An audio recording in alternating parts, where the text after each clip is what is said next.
Consegui o diagnóstico do meu filho. E agora? O que eu tenho que fazer? Realmente, com a terapia, tudo fica mais fácil. Mas e se eu não puder? E se essa possibilidade não existe para mim? E se na minha cidade não tem? E se eu não tenho dinheiro para fazer? E se eu não tenho um plano de saúde? E se as filas no postinho, no posto de saúde estão infinitas? Como que eu vou ajudar meu filho? Olá, mundo! Eu sou a Marina Minari. Eu me formei em pedagogia. Estou estudando neuropsicopedagogia e tenho diversos cursos nessa área, cursos de especialização na área do desenvolvimento infantil, autismo, TDAH, também comunicação não violenta, disciplina positiva. São assuntos que eu estudo e estou envolvida há mais de 3, 4, 5 anos. Agora a pandemia me deixou com a cabeça um pouco bagunçada. Mas essas coisas que eu vou sugerir para você, elas não vêm do nada. E também da minha experiência mesmo como mãe de uma criança autista. Muita novidade, eu vou falar aos poucos nos próximos vídeos. Eu tô aqui hoje com esse olho um pouco vermelho e eu resolvi gravar assim mesmo. Hoje eu vou fazer um vídeo com base em uma pergunta que eu recebi lá no Instagram. Vou deixar aqui também um perfil novo que eu fiz para falar mais sobre autismo. Na verdade, eu recebi muitas mensagens com esse mesmo tema, nesse mesmo conteúdo. De que crianças estão fazendo lá as terapias e não vê resultado, o que eu faço, meu filho tem que fazer quantas horas, mães desesperadas porque não conseguem vaga na terapia, terapeuta ocupacional principalmente. A gente tem um déficit de TOs, parece que no Brasil inteiro, recebo muitas mensagens sobre isso. Então hoje eu quero falar com vocês sobre essa preocupação que eu vejo muitas mães e muitas famílias tendo de não conseguir iniciar as terapias assim muito rápido, seguindo o passo a passo, mais ou menos assim. Até então você estava lá vendo algumas características na criança, seja, vamos considerar que é o cenário de que é um filho. Aí você recebeu lá o seu diagnóstico, o seu filho recebeu o diagnóstico, laudo médico, e o médico falou, tá bom, tá aqui, é autista. E agora, o que eu faço? Alguns médicos, poucos, dão alguma orientação a mais, mas a maioria, pelo que eu vi, nem orienta do que se trata, o que é o autismo. Os médicos geralmente não falam. E aí as famílias ficam soltas, sem nenhuma informação, é onde você acaba vindo pra cá, pra internet, né? Pro YouTube, pra ver a experiência de outras famílias. E esse é um dos motivos que eu mais me inspiro de continuar fazendo os vídeos. Mesmo com a dificuldade da rotina, com 2 crianças atípicas, agora eu comecei a trabalhar. Eu também sou uma pessoa atípica, então não é fácil, mas esse é um dos motivos que me inspiram, porque quando eu tive nessa situação, eu também fui atrás, porque os médicos não sabiam me orientar, certo? Por isso, eu vou aproveitar e já pedir para você deixar um like e se inscrever aqui no canal, porque muita gente não está inscrita ainda. O pessoal volta, assiste de novo, mas não se inscreveu. Então se inscreve aqui no canal, no botãozinho vermelho, e ativa o sininho para você ser notificado sempre que chegar vídeo. Tudo bem, vamos falar das terapias. Geralmente, a mais comum que essa criança vai receber a indicação médica é para que ela faça uma terapia ABA, certo? Eu vou falar sobre o ABA agora, já tenho as minhas impressões a respeito, mas eu acho que vale um vídeo só sobre ela. Dependendo da idade, pode ser que ela seja recomendada fazer uma terapia na técnica TCC, que é a terapia cognitivo-comportamental. São 2 linhas diferentes, existem outras também, linhas Denver, aí tem vários tipos de linhas de terapias que os médicos indicam. E até o que as pesquisas que a gente tem no Brasil indicam mais são a terapia ABA, tá? Que é a análise do comportamento aplicado. A maioria das clínicas faz cerca de 12, 15 horas, chegando a 40 horas semanais. Aí é a hora que essas mães começam a ficar preocupadas, né? Como que eu vou fazer para o meu filho ter acesso a todas essas terapias? Se ele não tiver, será que ele vai avançar? Será que ele vai evoluir? E uma das mensagens que eu recebi de uma mãe foi que o filho dela estava há 1 ano fazendo terapia e ela não estava vendo evolução, ela não estava vendo mudança. E disse que a criança chorava muito quando estava lá dentro, e aí ela estava assim perdida. E o que eu faço? É bem polêmico esse assunto e eu quero deixar muito claro que aqui a minha intenção não é falar que ninguém precisa de terapia. Pelo contrário, todo mundo precisa de terapia, inclusive a família, principalmente as mães que acompanham essas crianças atípicas. Todo mundo precisa e deveria fazer terapia de alguma forma, né, em algum momento da vida. Acho que todos precisariam fazer. Mas o ponto que eu quero chegar aqui é esse desespero de querer fazer quando não se pode, quando não se tem de onde tirar, porque não é todo mundo que tem plano de saúde. A gente ainda tá com essa situação do rol taxativo aí, que pode gerar mais problemas para várias pessoas, inclusive famílias de autistas. Como é que a gente fica nessa situação? Eu quero trazer hoje um tema que te tranquilize, que te acalme. Eu quero dar um carinho no seu coração dessa preocupação de o que eu faço se eu não posso pagar uma terapia, porque as terapias não são baratas. Principalmente se for aba, costuma ser até mais caro. Se eu não tenho um convênio, se eu dependo de postinho, de posto de saúde, o SUS é muito, as filas estão gigantescas, não tem todos os profissionais. Fonoaudiólogo é quase impossível de achar. Então eu vou falar para vocês com base na minha experiência, o que eu acho que dá para fazer, como que a gente pode conduzir uma alternativa para essas situações de acabei de receber o diagnóstico e agora tenho que correr desesperado atrás de uma terapia. Então, com calma. Não é bem assim, nem sempre tem essa necessidade toda. Na nossa experiência, Samuel fez a avaliação toda uma vez por semana, ele foi avaliado na metodologia do TCC, Cognitivo Comportamental, ele foi diagnosticado, né, no autismo, e posteriormente o médico indicou para fazer, o neurologista dele, neuropediatra, indicou para que ele fizesse terapia ABA, para desenvolver. Só que esse médico não teve nem tempo, esse neuro, de identificar realmente quais eram as dificuldades dele. Tudo bem, na clínica ele foi avaliado pelos profissionais, psicólogos, e aí ele foi direcionado para os profissionais que ele faria essas terapias. No caso dele, privilegiada essa situação que eu estou contando para vocês. Tinha musicoterapia, tinha arte-terapia, psicólogo, tinha psicopedagoga, então ele tinha multidisciplinar. Só que quando ele entrou, ele já falava, então ele já não foi nem para fora, ele já não tinha essa dificuldade. A queixa que a gente tinha em relação a ele era a rigidez cognitiva. Eu até tenho vídeos aqui no canal sobre isso, vou deixar aqui no card também na descrição. A rigidez cognitiva dele era tão intensa que às vezes a gente precisava refazer trajetos porque tinha passado por um lugar de uma forma que ele não queria e isso podia desencadear uma crise. Não necessariamente todos os casos precisam realmente dessas horas todas de terapia. Pelo contrário, na nossa experiência, e assim como eu recebi também de outras pessoas que me mandaram mensagem lá no perfil do Instagram, algumas crianças ficam cansadas com tantas horas de terapia e a gente sabe que o autista já tem essa característica de se cansar um pouco mais rápido devido a tantos estímulos. Dependendo da terapia, dependendo do lugar que você vai, dependendo do terapeuta que vai atender essa criança, pode não ser a melhor opção. Entenda que eu vou fazer um alerta aqui de novo, eu não estou dizendo que a terapia é ruim, pelo amor de Deus. Pelo contrário, a terapia é ótima, a terapia é excelente, todos deveriam fazer. Mas tenha cuidado na hora de escolher esse lugar, tenha um olhar bem atencioso de quem é que vai atender essa criança, como essa criança está sendo atendida, qual é realmente o plano terapêutico em cima das necessidades dessa criança, as reais necessidades. Porque às vezes está lá trabalhando uma característica, uma habilidade que essa criança já tem e menosprezando outras. E por isso ela vai ficando cansada. Isso acontece. Infelizmente isso acontece.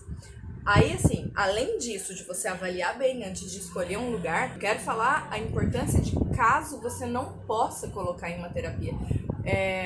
Que é o que é a situação real que eu vejo mais de muitas mães ficarem perdidas, desesperadas, achando que não vai ter solução. A gente fala muito de intervenção precoce, de diagnóstico precoce, o quanto antes melhor, porque a gente pode intervir em várias questões, nos diferentes níveis de intensidade das características do autismo dessa criança. Se ela não fala, ela vai precisar de uma fono. Se ela tem alguma questão sensorial, uma TO seria o mais apropriado. Realmente, com a terapia, tudo fica mais fácil. Mas e se eu não puder? E se essa possibilidade não existe para mim? E se na minha cidade não tem? E se eu não tenho dinheiro para fazer? E se eu não tenho um plano de saúde? E se as filas no postinho, no posto de saúde estão infinitas? Como que eu vou ajudar meu filho? Você vai ajudar seu filho. Você vai fazer as intervenções em casa. Mas você não precisa fazer um curso de aba, não. Ai, meu Deus, eu não posso fazer esse curso também, vai ficar mais difícil ainda. Não, você não precisa de tudo isso. Estuda. O conhecimento está aí no alcance de todo mundo, ele não é assim tão difícil da gente conseguir alcançar. Eu vou te dar alguns exemplos de situações e sugestões de como fazer. Claro que eu não vou conseguir nesse vídeo alcançar todas as possibilidades e ajudar todas as famílias, mas você pode deixar aqui nos comentários a sua situação, né? E eu posso tentar em outros vídeos sugerir coisas que a gente criar essa rede de apoio. O que a gente vai fazer primeiro é analisar qual assim como acontece na clínica, qual é a queixa, quais são as principais características, os pontos gritantes nessa criança. Como era o caso do meu filho, a rigidez cognitiva. Como que eu vou fazer? Algumas abordagens usavam estimular uma situação que ele ficasse incomodado para que ele tivesse essa reação explosiva e o adulto pudesse intervir, moldando como ele deveria reagir. Eu sempre acredito que o fazer junto, o dar o exemplo, é muito melhor do que você impor alguma coisa. Quando se trata de uma criança autista, ainda mais.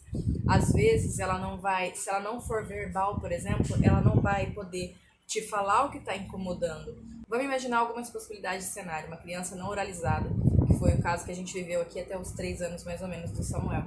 Ele não falava, né? Ele falava balbuciava algumas coisas, nossa, muito atrasado para a idade, e a médica que acompanhava a gente ainda não dava nem valor nessa situação. Então imagina, a gente não tinha fono, ele não tinha atendimento ainda porque ele não era diagnosticado, então a gente estava vivendo esse dilema.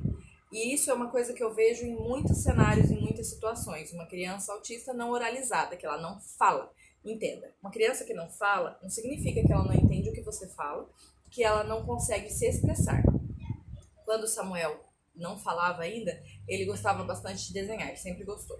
Então a gente dava alguma coisa para ele desenhar. E até durante as terapias, quando vieram para casa, já mais para frente, quando ele já falava, ele continuou se expressando dessa forma, com o desenho. Quando ele não gostava de alguma coisa, ele fazia o desenho e fazia um X. E até hoje ele faz isso. E alguma coisa se agradava, ou se ele queria, ele fazia um confere, assim. Perceba que é uma coisa bem delicada, bem simples, é uma coisa bem singela, bem simples, mas que ele fazia para conseguir manifestar uma coisa que ele queria. Então a minha dica aqui é: entenda como é que essa criança se manifesta, como ela se comunica. Por mais que ela não fale oralmente, verbalmente, com palavras, de alguma forma ela vai conseguir te mostrar o que está fazendo bem e o que está fazendo mal. E assim você pode evitar uma crise sensorial. Às vezes essa mãozinha aqui no ouvido é uma coisa que está muito ruim, é um barulho que está irritando. A gente tem que ter essa visão um pouco mais ampla das coisas para, de fato, ajudar a nossa criança autista. Segundo cenário, vamos imaginar aqui um cenário de interação social, no meio da rua ou num evento, entre familiares, situações de crise, que também as pessoas acabam chamando de birra. Eu não acredito em birra. Então, uma situação de crise, que uma criança está ali, contrariada, não quer nada, ela está irritada e a gente acaba se irritando também e vai junto e briga e fala mais alto, o outro mais alto que o outro, aquilo vira uma bola de neve. Mães estão exaustas, mães estão cansadas, não aguentam mais e as pessoas em volta só sabem julgar e criticar. Como que a gente resolve uma situação dessa? Como que a gente tenta manejar uma situação dessa, né? Que a criança está descontrolada, ela já perdeu o controle, não teve jeito, você não viu, não conseguiu acompanhar aquela crise chegando e a criança já perdeu o controle, ela está chorando muito. Tem duas situações aqui possíveis para a gente começar a tentar driblar essa situação. Algumas crianças são hipossensíveis e algumas são hipersensíveis. O hipo, ele busca o contato físico, então se você abraçar essa criança assim mais firme, ela pode ser que já comece a se regular. Obviamente que a gente vai tirar de uma situação que seja muito barulhenta, vai sair de onde está o ambiente que possivelmente foi o gerador daquela crise, né, o gatilho. E para quem é hipersensível, você já não pode tocar. O hipersensível, você percebe que se você ficar tocando de leve assim é pior ainda. Então, algumas vezes você vai precisar só deixar essa criança se acalmar, mas não sair de perto, sai e deixa, você tá ali. Caso ela precise de você, ela vai até você. Esse era o caso do Samuel, nosso exemplo. Em outras situações, e às vezes pode ser ambos, vai ter uma situação em algumas vezes e outra situação vai ser hiper ou hipossensível. Isso só falando pro toque, para como você vai chegar nessa criança que já está em crise, para tentar acalmá-la. Não adianta ficar falando, calma, relaxa, vai passar, tá tudo bem. Às vezes você só precisa ficar calado, ficar perto, ficar junto, sabe, estar disponível para fazer essa calmaria chegar. Vamos para mais uma situação, muito comum também que eu vejo bastante. Meu filho não come. Autista tem seletividade alimentar, todo mundo já sabe disso, é muito comum.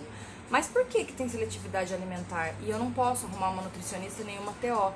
Como que eu vou fazer? Meu filho vai ficar doente, ele vai ficar com baixos níveis de ferro e de vitaminas, e aí? Precisa ser assim, como que eu posso ajudar?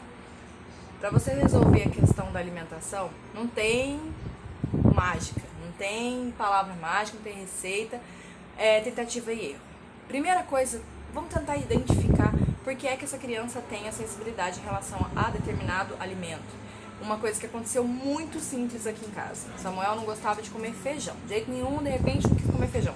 A gente passou por outras fases. Carne moída, teve uma época que não comia frango. Existe um detalhe que eu preciso que todos vocês entendam. O autista, ele sente diferente, ele vê diferente, ele experimenta o mundo de uma forma diferente. O que é diferente? Vê em outras cores? Não é assim. A forma que as sensações chegam pra gente, elas são de outra forma, muito mais intensas ou bem menos intensas. Então imagina numa alimentação, pega lá um alimento, a gente tem uma experiência com o alimento, por cheiro, por textura, por gosto, pelo visual, são várias questões que envolvem esse alimento. Quando esse autista não come, claro, isso aqui falando assim de uma análise simples. Então temos lá que a gente tem todos vários sentidos envolvidos no ato de comer, o simples ato de comer. Essa comida, ela pode ser feita de formas diferentes. Então, se você apresentou uma cenoura e ela não foi aceita, ela estava feita de que forma? Ralada? Então vamos tentar cozida, vamos tentar frita, vamos tentar salteada, vamos tentar picadinha no meio, vamos tentar picar menor, vamos tentar amassar. Todos os alimentos que você tentar, tenta de novo e tenta criar essa experiência de vamos pelo menos experimentar. Só que daí se a criança experimentar e falar que não gostou, não insista. Numa próxima ocasião você tenta de novo. Precisamos lembrar aqui também que eu não sou nutricionista. Então essas são algumas dicas que você vai tentar aplicar, que se não funcionar aí realmente vai ter que investigar mais, investir mais num profissional, num tratamento mais especializado. Voltando ao episódio do feijão, como que a gente resolveu? A gente simplesmente bateu o feijão no liquidificador, depois arrumamos um mixer para ficar mais prático. O que incomodava, a gente descobriu que eram os carocinhos do feijão. Então, quando o feijão estava líquido, parecendo uma sopinha, ele foi aceito. Não era, nesse caso, o visual, não era o sabor, era a textura. Então, a gente trocou a textura e o alimento foi aceito. Você pode testar isso, tentar essas alterações com todo e qualquer alimento, apresente de formas diferentes, faça um prato decorado diferente, faz desenho no prato. A seletividade alimentar, ela tem jeito, tem solução.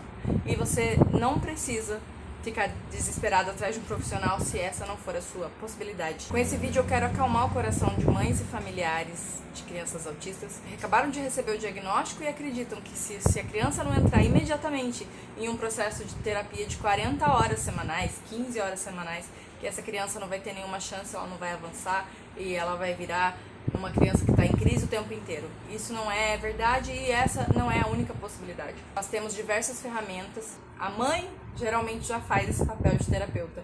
Enquanto a gente não sabe o que é, a gente geralmente já está fazendo esse papel. Se você tiver alguma dúvida ou quiser comentar alguma coisa a respeito desse tema, deixa aqui nos comentários pra mim, se inscreve no canal para não perder o próximo vídeo. Não esquece de deixar um joinha aqui pra mim, hein? Até o próximo vídeo. Tchau! Para assistir a mais vídeos, toque nas miniaturas da tela. Não se esqueça de se inscrever aqui no canal e deixar um like pra gente. Até o próximo vídeo!